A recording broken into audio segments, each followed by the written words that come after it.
Some of you, you'll just live for the weekend or your next vacation. So you can get fired for drinking too much, but working too much usually gets you promoted. So here's what'll happen. You'll just dump yourself into bed exhausted night after night, scrolling social media until your eyes sting. You'll unwind with a joint. All of this and more awaits you, only to do it all over again tomorrow.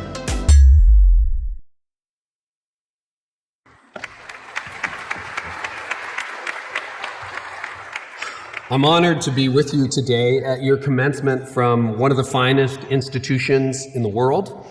And most people in a moment like this try to inspire you. I'm actually here to inform you because I really believe, graduates, that the truth is your friend. You're probably wondering what's ahead. Well, I'd love to give you a snapshot. To begin with, most of you are in debt, way beyond any comfortable level. Good luck paying that back. But here's a sneak peek of the future that you just financed. To start with love. Okay, if you're already in love, fantastic. But if you're not, maybe at some point you're going to find someone soon and you'll settle down. You'll get a job, hopefully a career job, if you're that lucky. And at some point, if you're so inclined, you might even have kids. But underneath that, there will be an undiagnosed pain. An unspoken sense that there is a meaningful calling for you, but your life is spinning out of control, and you won't even be able to pause long enough to figure out why.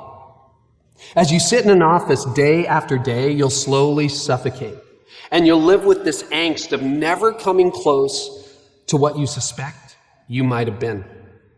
You won't fully understand the anxiety, of course, but it will eventually dawn on you that this life you anticipated for so long is one that most days you just want to escape. For some of you, that escape will happen every day, maybe around 4 or 5 o'clock, or perhaps 9 p.m., whenever you can finally leave the office or close the laptop for good. And you'll end up binge watching your favorite TV show over takeout. Why? Because you're way too tired to cook. Or you'll end up scrolling social media until your eyes sting and you fall asleep with your phone still in your hand. Some of you will find your escape in a third glass of bourbon or wine most nights, or you'll unwind with a joint or another trip to the fridge because reality feels way too heavy to carry. For others still among you, it might be prescription medication you're no longer taking as directed. Or you'll find yourself drifting away from the people closest to you and flirting online with the people you used to know in high school because your relationship in real life is oh so dull, despite what your Instagram and your TikTok feed suggests. Or maybe you'll just live for the weekend, or your next vacation, or the lake, or the game, or the pool, or your next massage. Anything but what you're doing right now. Some of you will bury your pain, ironically, with more work. Workaholism, after all, is the most rewarded addiction in the nation. So you can get fired for drinking too much, but working too much usually gets you promoted, and it also gets you a raise. So here's what'll happen. You'll just dump yourself into bed, exhausted night after night, only to do it all over again tomorrow. And finally, there's a small number of you who won't lapse into any of those patterns.